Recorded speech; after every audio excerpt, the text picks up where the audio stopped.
بسم اللہ الرحمن الرحیم۔ السلام علیکم، میں ہوں اعجاز امتیاز۔ محرم الحرام کے دوران ہم اہل بیت اطہار کی تعلیمات اور مختلف اہم موضوعات پر نامور عالم دین مولانا سید کاظم عباس نقوی صاحب سے گفتگو کریں گے۔ یہ اس سلسلے کا 5واں پروگرام ہے۔ حضرت علی اکبر، حضرت عباس اور امام حسین کی زندگی اور شہادت سے آج کی نسل کو اپنی زندگی میں کیا تبدیلیاں لانی چاہیے؟ اعوذ باللہ السمیع العلیم من الشیطان الرجیم، بسم اللہ الرحمن الرحیم، الحمدللہ رب العالمین والصلاة والسلام علی رسولہ الکریم واہل بیتہ الطیبین الطاہرین، لا سیما بقیۃ اللہ فی الارضین الروح وارواح العالمین علی تراب مقدمہ الفداء ولعنۃ اللہ علی اعدائہم اجمعین۔ امام حسین علیہ السلام اور آپ کے اصحاب تشیع میں ہی نہیں،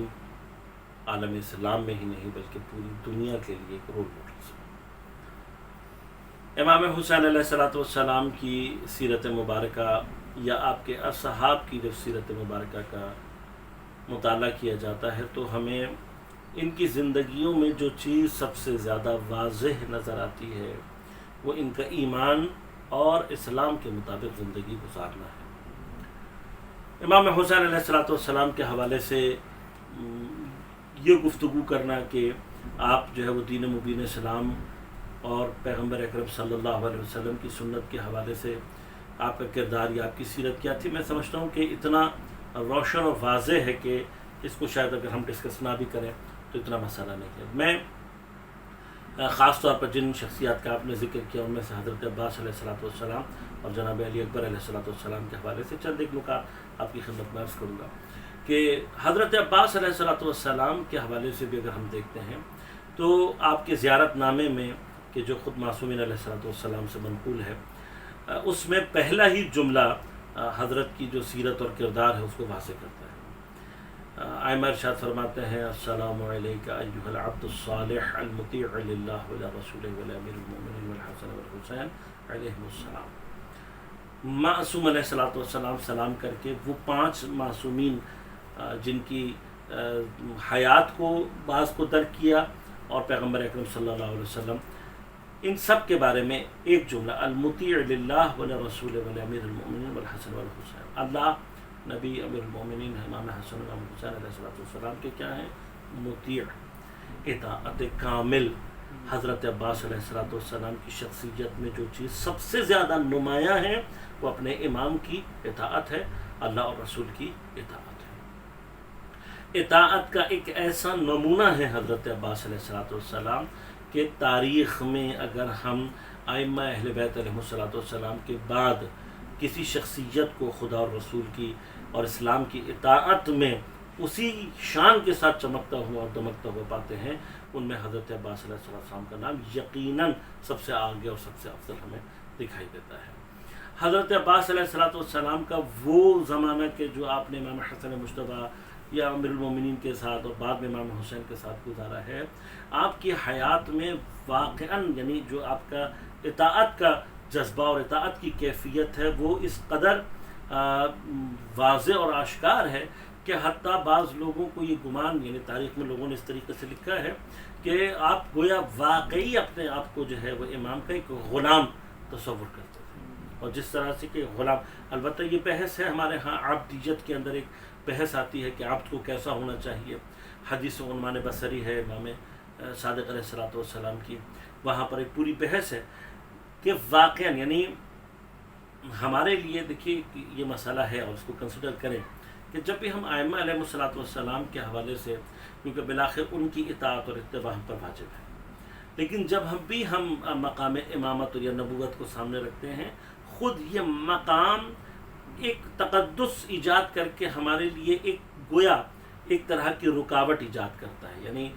یہی فکر صرف سوچ یعنی کافی ہے، اسی فکر کا آ جانا کہ میں معصوم نہیں ہوں یا میں نبی نہیں ہوں یا میں امام نہیں ہوں، ہمارے لیے ایک گویا ایک رکاوٹ سی ایجاد کرتا ہے۔ لیکن اس کے مقابلے پر وہ شخصیت کے جو امام نہیں ہے، مثلا یعنی ظاہری طور پر اس کے پاس امامت کا درجہ نہیں ہے یا نبوت کا درجہ نہیں ہے، اور وہ اطاعت کی منزل میں لیکن اسی مقام پر ہو، تو جب ایسی شخصیت ہمارے سامنے آتی ہے تو وہ ہمارے لیے اس رکاوٹ کے مرحلے کو ختم کر دیتی ہے اور ہمارے لیے کم از کم فکری اعتبار سے یہ راستہ کھول دیتی ہے کہ اس کا مطلب کوئی غیر امام اطاعت کی منازل میں، عبودیت کے منازل میں اپنے آپ کو اس مقام تک پہنچا سکتا ہے۔ دیکھیے کسی کے لیے جب معصوم خود کہہ رہے ہیں المطیع للہ ولی رسول، کہ شخص جو ہے وہ مطیع ہے اللہ اور رسول کا، بس اس کا مطلب اطاعت تامہ اور کاملہ حاصل ہو چکی ہے اس کو۔ یہ گارنٹی جو حضرت، یا یہ جو ضمانت معصوم کی زبان سے حضرت عباس کو مل رہی ہے، یہ کم از کم مجھ جیسے ادنا اور گنہگار شخص کے لیے، میں صرف فکری اعتبار سے بات کر رہا ہوں، عملی اعتبار سے ہم جیسے گنہگار تو خاک پائے حضرت نہیں ہیں اور نہ ہم اس مقام تک پہنچ سکتے ہیں، لیکن صرف سوچ کی اعتبار سے میں بات کر رہا ہوں، فکری اعتبار سے، یعنی انسان کو بالعموم یہ فکر حضرت عباس کے ذریعے سے حاصل ہو جاتی ہے کہ کوئی غیر امام اطاعت اور عبادت میں اس مقام کو، کہ جو واقعاً ائمہ کا بھی مقصد ہے، حاصل کر سکتا ہے۔ مقام اس بات کی بات ہو رہی ہے۔ اسی طرح سے حضرت علی اکبر علیہ السلام، آپ کے بارے میں جو تاریخ میں ملتا ہے کہ آپ کی عبادت، آپ کا زہد، آپ کا تقوی اتنا معروف تھا کہ حتیٰ بعض لوگوں کو یہ شبہ سا ہوتا تھا کہ امام حسین علیہ السلام کے بعد امامت جو ہے وہ حضرت کی طرف آئے گی۔ یہ بہرحال عمومی طور پر، البتہ اس میں بھی تاریخ میں بحث ہے، گنجائش موجود ہے، لیکن ہم اس بحث کو چھوڑ کے، یعنی یہ گمان آیا امام سجاد کے بارے میں ہوتا تھا یا جناب علی اکبر کے بارے میں ہوتا تھا، اس بحث سے پرے ہو کر اگر تاریخ میں بالآخر ایک عنوان موجود ضرور ہے، اور حضرت علی اکبر علیہ السلام کی اطاعت کا اندازہ ہمیں تاریخ میں اس وقت ہوتا ہے کہ جب کربلا میں ہم حضرت علی اکبر علیہ السلام کی شخصیت کو دیکھتے ہیں، اور عاشور کے دن آپ اپنی جوانی کے باوجود امام حسین علیہ السلام پر قربان ہونے کے لیے جتنے بے چین ہیں، اور جس قدر شوق شہادت آپ کے اندر موجود ہے، اس سے معلوم ہوتا ہے کہ حضرت علی اکبر علیہ السلام نے بھی اطاعت امام کو کس حد تک درک کیا ہوا تھا، اور اطاعت الہیہ میں اپنے آپ کو کہاں تک پہنچایا ہوا تھا۔ اسی طرح سے تمام اصحاب کی شہادت ہمیں جو اہم ترین پیغام پہنچاتی ہے وہ یہی ہے کہ دیکھیے دنیا میں مال و زر و اولاد سب کچھ اپنی جگہ پر ہے، لیکن جہاں پر دین کی حفاظت اور دین کی نصرت کا سوال آ جائے، وہاں پر ان تمام چیزوں سے ہاتھ اٹھا لینا اور اپنی جان کو اور اپنے سر کو ہتھیلی پر رکھ کر امام کی خدمت میں پہنچ جانا، یہ کربلا اور کربلا کے شہداء کا سب سے اہم ترین پیغام ہے۔ ہم آج اپنی زندگی میں اس قدر ہماری زندگی مادیت میں اس وقت تک ڈوب چکی ہے کہ ہم بعض اوقات اس مادیت کے چنگل سے اپنے آپ کو چھڑا نہیں پاتے، اس مادیت کے وشیس سرکل سے اپنے آپ کو باہر نہیں نکال پاتے۔ اس سرکل کو توڑنے والا، اس چنگل کی جو سے کہتے ہیں مضبوط انگلیوں کو توڑنے والی جو قوت ہے، وہ کربلا کی قوت ہے۔ اگر ہم کربلا سے آج شہادت طلبی کا درس نہیں لے رہے، تو پھر ہم نے کربلا کو نہ سمجھا ہے اور نہ